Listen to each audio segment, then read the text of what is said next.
A truck engine goes a million miles. Some of them go two. Your car, if you're lucky and you looked after it, gives you maybe 200,000 before something expensive happens and somebody uses the word totaled. Same country, same roads, same laws of physics. 5 times the life out of one and not the other. And it isn't because diesel is magic. There's no secret fuel. There are about 6 real reasons, and once you know them, you'll understand something uncomfortable about the car sitting in your driveway right now. Because at least one of those reasons has nothing to do with engineering at all. Start with the biggest one, and it's the one almost nobody thinks about. An engine doesn't wear out by miles. It wears out by revolutions. Every turn of that crankshaft is another stroke of the piston up and down the cylinder wall, another load on the bearings. Miles are just what we happen to write on the dash. So look at what each engine is actually doing at highway speed. A big truck diesel is cruising somewhere around 13 to 1500 RPM. That's where these things make their torque. Right down low, usually between about 1100 and 1600. Your car, sitting at 70 on the same road, is probably turning somewhere north of 2000. Do that math over a long trip, and the car engine is turning meaningfully more revolutions to cover the exact same ground. Over 100,000 miles, that's an enormous difference in wear that the odometer never shows you. 2 engines can read the same number and have lived completely different lives. Second reason, look at how much work you're asking out of each cubic inch. A truck engine might be 15 liters making 500 horsepower. Divide it out, and that's about 33 horsepower per liter. Now take a modern car, a 2-liter turbo making 250. That's 125 horsepower per liter. Nearly 4 times the output from every liter of engine. That's not a small difference. That's a completely different level of stress on every bearing, every ring, every head bolt in the thing. We got very clever at squeezing power out of small engines, and it's genuinely impressive engineering. But you don't get that for free. The truck engine is enormous and lazy. Yours is small and working extremely hard all day, every day. Third, go look at the parts.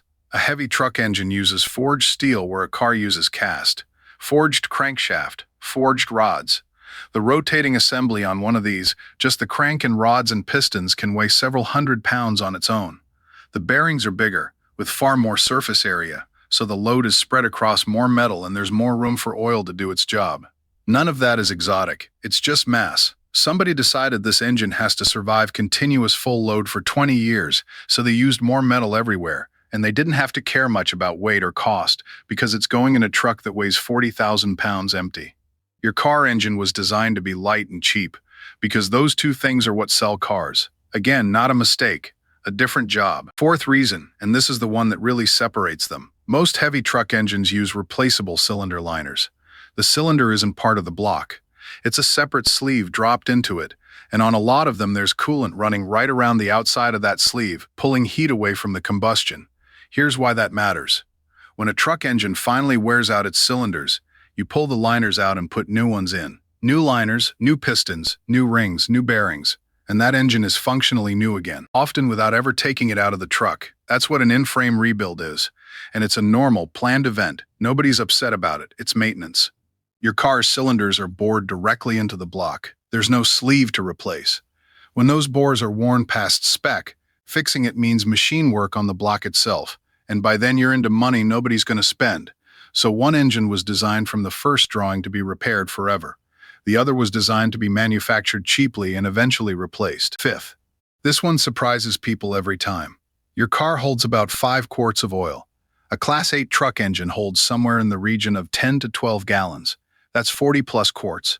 8 times what's in your car, or more. And that matters for reasons beyond just having more of it. A bigger volume of oil takes longer to get hot, holds its additives longer, carries contamination in suspension without becoming sludge, and stays in grade for far more hours of running.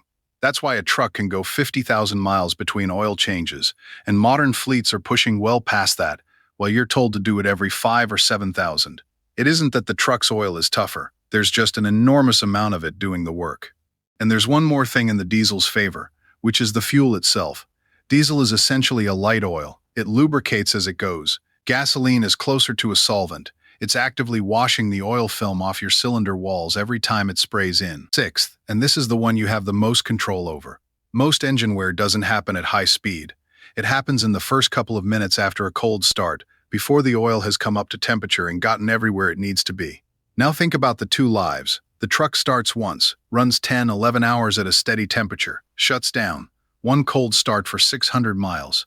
Your car does a 4-mile run to work, sits 8 hours, 4-mile home, trip to the shop, trip to pick somebody up. In some of those trips, the engine never fully reaches operating temperature at all. It's just doing the damaging part over and over and never getting to the easy part. A car doing 12,000 miles a year in short trips can rack up more cold starts in 12 months than a truck sees in 500,000 miles. Same odometer reading, wildly different wear. If you want your car to last, that's the lever, not the oil brand. Fewer, longer trips. And now the honest one. A lot of car engines don't actually die at 200,000 miles. They get abandoned. Something goes. A timing chain, a turbo, a head gasket, and the repair is $4,000 on a car worth $3,000. So it goes to the yard, with an engine that had plenty of life left in it, and everybody says that engine died. The truck engine gets rebuilt because the truck earns money. Spend $15,000 on a rebuild, get another 500,000 miles of revenue. That's not sentiment, that's arithmetic, and the arithmetic works. So part of the answer to this whole question isn't engineering at all. It's that one of these machines is an asset that pays for its own repairs, and the other one is a depreciating thing we throw away when it gets inconvenient. Both engines could have gone further. Only one of them was worth it. There it is. Fewer revolutions, less stress per liter, more metal, liners you can replace, 8 times the oil, and almost no cold starts. Then on top of all of it, a reason to keep fixing it. Now I want the numbers from you. What's the highest mileage you've personally seen on an engine? Truck, car, tractor, doesn't matter. And was it still running when you last saw it? Put the number in the comments. And if you like breaking down why some engines survive the long haul while others do not, subscribe to the channel. I want to see who wins this. I'm Dale. Keep the shiny side up, and I'll see you down the road.